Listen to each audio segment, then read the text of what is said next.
Ресей Грозный және осы дивизионның чемпионы өз чемпиондық статусын белбеуін қорғайтын Әліби Ыдырыс Ақтөбе Қазақстан.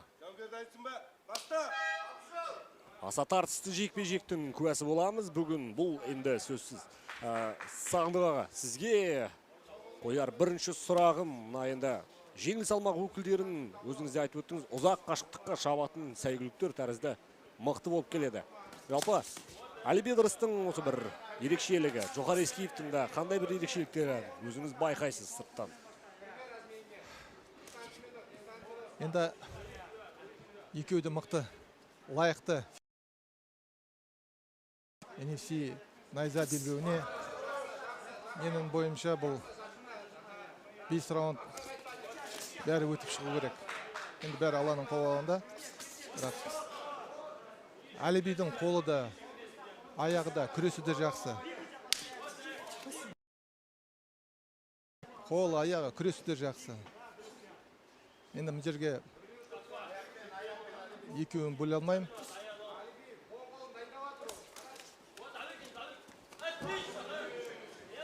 Ардақ жанкүйерлер, қазір Джохар Ескеевтің тарапынан нәтижелі шабуылды көрдіңіздер. Джохар Ескеев осы 21 жылы 3 жекпе-жек өткізіп, соның барлығында жеңіске жеткен. Соңғы осы NFC 33 және найза 36 турнирінде ол Аслан Утегалиевті 3 раунд қорытындысы бойынша ұтқан болатын. Әліби Ыдырыс қазір Джохар Ескеевтің бір қысымына төтеп беруде барынша. Өте тамаша. Әліби Ыдырыс тырсынша тиісінше соңғы жекпе-жегін Аслан Утегалиевқа қарсы өткізіп, чемпиондық статусын қорғап қалған еді. Енді қазір жекпе-жегімізге оралсақ, Джохар Ескеев өткір шабуыл шебінде жүр дәл қазір. Тіпті агрессияға толы бір ашық айқас. Әрбір соққысына күш салады, тепсе де ұрса да. Демек бұл бәлкім уақытынан бұрын аяқтағысы келіп жүрген шығар. Жекпе-жекте. Жерқойт қарсы. Тағы да екі удар. Екеуін Жерқойт. Екі бірдей соққыны өткізіп алды қазір. Жақсы. Әлібек кішкене шапшаңдау. Шындығында жылдамдық тұрғысында Әлібейдің кішкене күрес бермеу керек. Сәл бір басымдығы бар. Күрес тұрғысынан Джохар Ескеевтің де өте мықты шебер мектептен шыққандығын білеміз. Әліби Ыдырыс қазір осы позициядан ыстылып шығып кетудің жолын қарастырады. Тұру керек.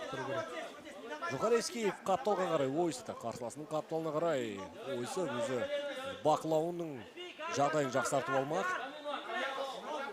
Тізесін пайдаланып көрді.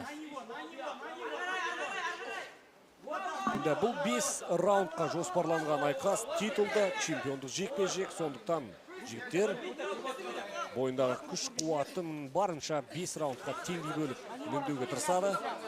Бірақ бірінші раундтың қарқынына қарап, шынында өте бір үлкен бір класспен төбелесіп жатқанын көруге болады.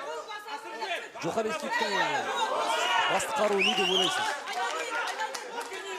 Джохар енді күрес, біріншіде күрес. Енді жаңа көрватсызда қолмен Әліби кездек кішкене. Захар көріңізді қайттан Джохар күреске кіріп. Функционалды тұрғыда шындығынан екі жігіттің өте шымыр екендігін білеміз. Тамаша соққы, бірден Ескеев жауап қатты жұдырығымен. Бұл енді жеңіл салмақ өкілдерінің соққыларына ілесу мүмкін емес. Шындығында өте жылдам болып келеді. Бірден аяққа ұмтылыс, Ескеев берген жоқ. Өзі қарымта ұмтылыс жасады. Әлібейдің тосқауылына тап келді бірден. Және шынтақ тізге осты дұрыс. Өте жақсы. Джохар Ескеев қазір тартысты жекпе-жек болып жатыр, әдемі. Джохар Ескеев қазір раундтың басындағы бір өткірлігін жоғалтып алғандай көрінеді.